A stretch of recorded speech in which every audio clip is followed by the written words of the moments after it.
교과서 14페이지에 이어서 쭉 가볼게요. 자, 그 위에서는 이제 독서를 왜 읽어야 하는지, 책 읽는 다양한 이유들에 대해서 한번 봤었고, 이덕무라는 사람을 언급을 하면서 그 사람의 책 읽기 습관에 대해서 쭉 이야기하고 있는 글이었어요. 이제 14페이지 위에서는 이덕무가 얘기했던 책 읽기의 장점, 유익함 4가지를 한번 살펴봤었는데, 자, 이제 이 밑에 내용을 여러분이 읽었다고 생각을 하고 진도를 계속 나갈게요. 자, 여기 보면은 14페이지 두 번째 문단에 보면 이동물을 일컫는 요즘 말이 있어요. 뭔지 찾아볼까요? 마니아라는 단어로 뭔가에 하나에 열중한, 미쳐있는 사람이라는 뜻의 마니아를 사용해서 이동물을 표현을 했고, 자, 근데 요거랑 다 비슷한 뜻으로 조선시대 때 비슷한 단어가 하나 더 있었죠. 간서치라는 단어가 있었는데, 자, 간서치의 명확한 뜻은 책만 보는 바보라는 뜻이었다라고 되어 있습니다. 자, 여기 옆에 또 날개 문제가 하나가 있는데, 날개 문제는 항상 그 위치랑 가장 가까운 곳에 이 문제의 답이 언제나 있어요. 자, 이덕무가 간서치라고 불린 까닭은 무엇인가? 라고 되어 있는데, 이 문제의 답은 항상 이 근처에 있다는 거 알고 계시고요. 자, 그럼 이 문제의 답은 뭐라고 쓰면 될까요? 이덕무가 뭐만 해서? 책만 읽어서 라고 쓰시면 됩니다. 이런 식으로 쓰셨으면 돼요. 자, 여기에서 열중이라는 말은 열심히 집중한다. 그러니까 뭔가 하나만 계속한다 라는 뜻으로 알고 계시면 돼요. 자, 이 문제의 답은 요거 알고 계시면 되고, 자, 그 밑에 보면은 맨 마지막 3문단에 보면 이덕무가 왜 책 읽기만 할 수밖에 없었는지 이덕무의 상황에 대해서 몇 가지가 나옵니다. 어떤 상황들이 있었는지 한번 살펴볼까요? 일단 이 사람 어떤 상황이에요? 서자라는 단어가 나와요. 자, 서자의 뜻을 물어보면 친구들이 대표적으로 홍길동전 많이 생각하는데 비슷해요. 조선시대는 지금이랑 달라서 첫 번째 부인 말고 두 번째, 세 번째 부인들이 낳은 자식들은 서자라고 해서 양반이어도 벼슬을 할 수 없는 그런 상황이 있었어요. 물론 지금은 조선시대랑 다르니까 그런 차별이 없지만 요건 조선시대이기 때문에 이런 차별이 있었고, 자, 서자이기 때문에 뭘 할 수가 없었다고? 벼슬도 못해요. 자, 근데 경제적으로는 어때요? 가난합니다. 자, 가난한데 이 사람은 돈을 벌려고 뭐 농사를 짓거나 물건을 팔거나 그럴 수 있어요, 없어요? 양반이니까 못해요. 양반이니까 아무 일이나 할 수는 없다라는 내용까지 쭉 있습니다. 자, 그러면은 여기 마지막 이 세 번째 문단의 내용을 뭐라고 요약을 해볼까요? 이덕무가 책 읽기밖에 할 수 없었던 이유. 자, 지금 요 내용이 14페이지 세 번째 문단에 대한 요약이라고 할 수 있을 것 같아요. 이런 상황이었기 때문에 이덕무는 책 읽기만 계속 할 수밖에 없었다고 해요. 자, 그래서 근데 이 사람이 어쨌든 이런 상황 때문에 책 읽기만 할 수밖에 없었으니까 좀 혼자 슬펐을 거 아니야. 그런 자신의 슬픈 상황에 대해서 혼자 또 막 일기장에다 써놓은 부분이 있어요. 그게 15페이지에 나와 있거든요. 한번 볼게요. 자, 지금 여기 초록 색깔 부분이 이덕무가 왜 책을 읽었는지, 내가 어떤 마음일 때 책을 읽었는지에 대해서 간단하게 자기 일기장에다가 쓴 부분이에요. 한번 어떨 때 책을 읽었고 그 마음이 어떻게 달라졌는지 한번 찾아보세요. 여기 부분에 보면은 슬픈 마음을 위로하며 조용히 책을 읽는다 라는 부분이 있어요. 근데 이렇게 슬픈 마음이 책을 읽다 보면 어떻게 된대요? 절망스러운 마음이 조금씩 안정된다 라고 해요. 그러면 슬픈 거를 없애주는 게 책이네요. 여기 옆에 한번 문제도 볼까요? 비동무가 힘들고 답답할 때 마음을 다스린 방법은 무엇인가? 라고 되어 있는데 다스린다 라는 거는 차분하게 한다 라는 뜻이에요. 그러면 어떨 때 이 사람은 뭘 통해서 이 사람은 마음을 차분하게 다스렸죠? 책 읽기죠. 그러면 여기 답을 이렇게 책 읽기라고 간단하게 쓰시면 돼요. 이제 16페이지 볼게요. 자, 16페이지도 몇 가지 문단으로 내용들이 나와 있는데, 자, 여기 제일 처음에 친구들은 이라고 그러면서 너네한테 또 말을 시켜. 자, 아주 많이 슬프거나 화가 날 때 혹은 걱정이 있을 때 어떻게 하는지 물어봤어요. 이 몇 가지 방법이 나오는데 어떤 방법들이 나와요? 어떤 사람은 달리기도 한대요. 어떤 사람은 노래를 부르기도 한대요. 근데 이동무는 어떻게 했다고? 이동무는 책을 읽었대요. 그러니까 이렇게 슬프거나 화날 때, 걱정이 있을 때 마음을 조금 다스리는 것, 마음을 차분하게 하는 방법 중에 하나가 그냥 이동무한테는 책 읽기였던 거예요. 자, 이런 식으로 조금씩 거북하고 불편했던 마음이 평온해지는 거, 요거를 우리가 앞에 15페이지 문제에서는 뭐라고 표현했었지? 여기 문제에서 마음을 다스리는 방법이라고 되어 있죠.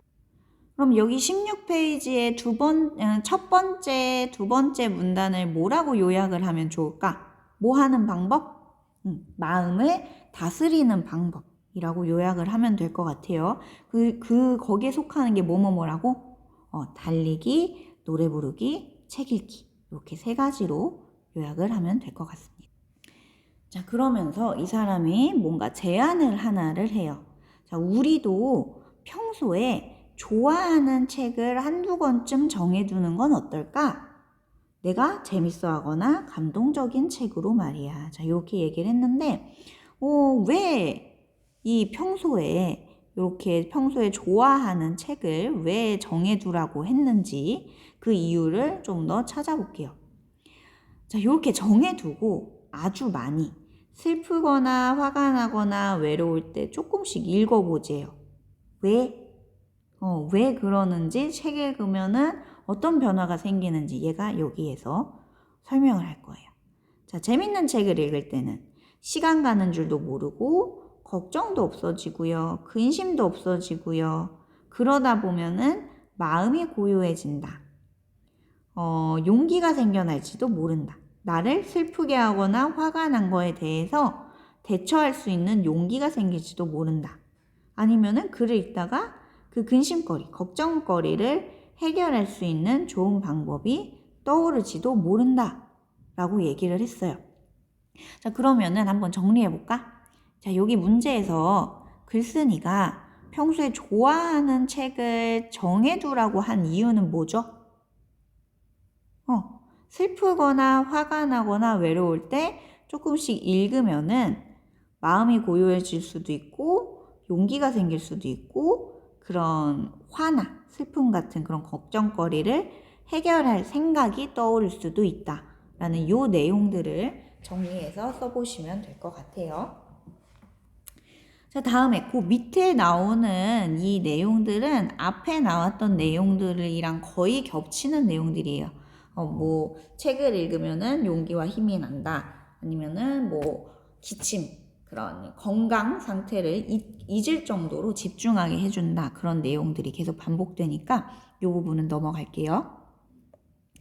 자, 이제 17페이지를 봅니다. 자, 17페이지에 보면은 글을 읽는 것은 정말 만병통치약인 것 같아 라고 되어 있는데 자, 이 문장 어디서 본 것 같죠? 이 글의 제목이 뭐였지? 이 글의 제목이 읽으면 읽을수록 좋은 만병통치약이라고 되어 있었으니까 제목이랑 지금 이 문장이랑 거의 겹치죠? 그러면 이 뒤에 나오는 문장들은 왜 제목을 읽는 것이 만병통치약이다 라고 표현을 했는지 그 이유에 대해서 나와 있겠네? 왜 이 사람은 독서가 만병통치약, 모든 걸 해결할 수 있다 라고 표현했는지 한번 볼게요. 자, 글 속에 담긴 뜻을 이해하면서 지혜로워지고 몰랐던 것들을 알게 되면서 지식도 생기고 다음에 배고픔도 있고 추위도 있고 자, 걱정이나 근심도 해결한다. 몸의 병도 낫게 한다. 자, 이렇게 여러 군데 이런 효과들이 있다 보니까 글을 읽는 것은 여러 가지 해결책이 된다. 만병통치약이다. 라고 이 사람은 얘기를 하고 있습니다. 자, 그 다음에 이 다음 문단에 보면은 또 모르는 단어가 나오죠. 독서산매라는 단어가 나오는데 여기 숫자가 붙어 있네. 이렇게 숫자 붙어 있으면 무슨 뜻이라 했죠? 그 해당 페이지에 밑에 보면은 이 단어의 뜻이 쓰여 있을 것이다 하는 표시예요. 자, 독서산매 보니까 오직 책 읽기에만 집중하는 그런 상태를 얘기한대요. 자, 그럼 옆에 문제 한번 볼까요? 글쓴이는 우리의 몸과 마음이 다 편안하면 우리가 뭐 해야 된다 그랬죠? 여기서 한번 빠르게 찾아보세요. 독서산매에 빠져야 된다라고 얘기를 하죠. 이 문제의 답은 독서산매에 빠져야 된다라고 이해를 하시면 됩니다. 자, 그때 학교에서 문제를 한번 풀어보자 그랬었죠. 자, 요 1번 문제는 우리 교과서 14페이지에 답이 있을 거고요. 14페이지 여기 윗부분 여기에 대해서 읽기의 유익함 4가지를 간단하게 정리했었죠. 그 내용을 관련해서 쓰시면 되고 자, 여기 2번 문제도 한번 풀어보라고 했었는데 자, 여기 2번 문제는 우리 교과서 17페이지에 나와 있어요. 자, 교과서 17페이지에 요 문장이 글을 읽는 것은 정말 만병통치약인 것 같다. 요 문장 자체가 문제에 나와 있던 부분이라서 어렵지는 않을 거예요. 혹시 못 푼 친구가 있으면은 내가 알려준 요 페이지들 참고로 해가지고 문제를 풀고 요 관련 설명을 좀 더 들으세요. 지금은 이제 답 맞춰볼게요. 자, 1번 문제입니다. 자, 1번 문제에서 이덕무가 말한 책 읽기의 유익함이 뭔지 살펴봅시다 라고 되어 있는데 자, 문제에서 책 읽기의 유익함 봅시다. 자, 근데 계속 얘기하지만 내가 요거 밑줄 긋는 내용만 쓰시면 됩니다. 자, 첫 번째 유익함. 배고픔을 잊게 된다 라는 내용 들어갔으면 됐고요. 자, 두 번째 유익함. 추위를 잊게 된다. 자, 요 내용이랑 상념이 일시에 사라진다. 일시에 사라진다. 다음에 기침 소리가 먹게 된다. 자, 요 내용들만 들어갔으면 돼요. 자, 근데 여기 세 번째 유익함에서 좀 어려운 단어들이 몇 개 있어요. 근심과 번뇌가 있을 때 상념이 일시에 사라진다 라고 되어 있는데 자, 근심, 번뇌, 상념 자, 전부 다 비슷한 말이에요. 근데 이거랑 비슷한 쉬운 단어가 뭐가 있다고요? 걱정. 자, 요거 옆에다가 써두세요. 요 뜻 모르는 친구들 꼭 옆에다가 써두세요. 이렇게 정답 맞추고 넘어갈게요. 밑줄 그은 내용들만 써져 있으면 됩니다. 자, 다음에 2번 문제 볼게요. 요것도 그 17페이지 공부하면서 다 한번 살펴봤던 내용인데 그 17페이지 문단에서 어떤 이유들 때문에 글을 읽는 게 만병통치약이라고 생각하는지 여기 쓰여 있었죠. 요 내용들을 간단하게 정리해서 쓰셨으면 됩니다. 그 중에서도 좀 더 중요한 내용들만 한번 뽑아서 답으로 써볼게요. 자, 밑줄 그은 내용만 들어가시면 돼요. 글을 읽으면 지혜로워진다. 그리고 지식을 쌓는다. 근심이나 걱정을 해결한 방법을 찾을 수도 있다.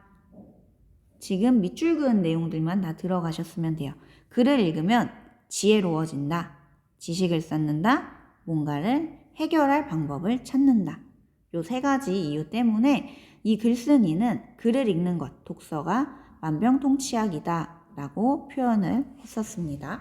자, 지금 여기까지 18페이지까지 우리가 여기 이 읽기의 가치와 중요성이랑 관련된 내용에 대해서 한번 살펴봤는데 그 중에서도 너네가 읽으면서 좀 헷갈렸을 단어가 하나 있어요.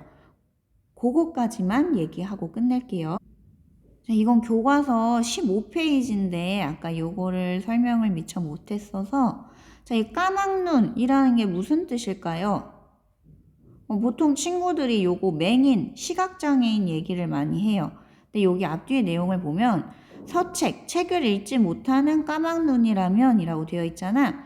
자, 이 까막눈이라는 뜻은 앞을 완전히 못 보는 사람이 아니라 글씨를 모르는 사람이에요. 밑에다 써두세요. 글씨를 못 읽는 사람. 이렇게 글자 뜻까지 알고 계시면은 될 것 같습니다. 자, 이제 다음 시간부터 이 뒤의 내용, 읽기의 가치와 중요성 좀 더 자세히 살펴볼게요. 안녕.